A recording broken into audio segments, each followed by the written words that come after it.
Hello, Rad 111 community. So this is our next section, lining up the X-ray tube that we just talked about with the imaging plate or the IR plate.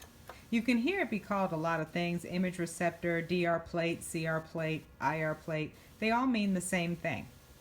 Now remember, I told you that the black side is going to be the side that's going to be in closest contact with the patient. And you see your crosshairs here showing up on the light on the plate. So what I'm going to do now is I'm going to move the X-ray tube so that those crosshairs match up. You see this white hash mark here? That is going to be the center top to bottom, and this one's going to be the center side to side.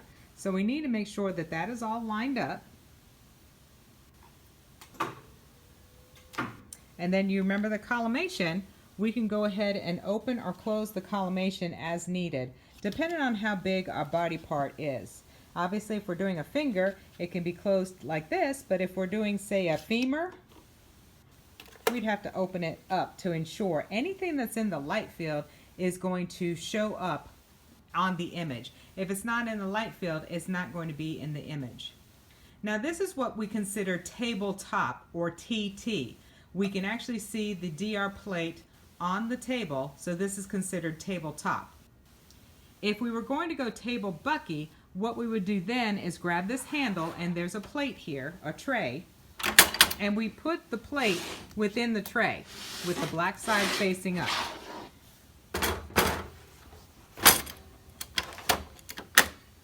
Make sure that you're aligned. That little hash mark right there tells you that you're in line.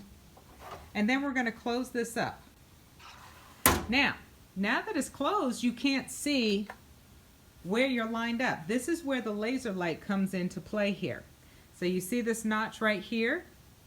We can move the tube to where that red laser light is lined up, and now we know that head to toe it's matching the length of the DR plate.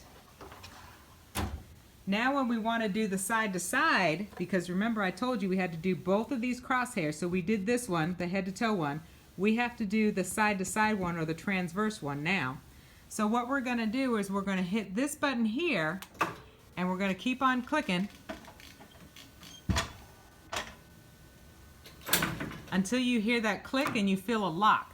And that means that the tube is now locked over the center of the plate transversely. Because remember, that's transverse, and that means either coming towards you, away from you, or side to side.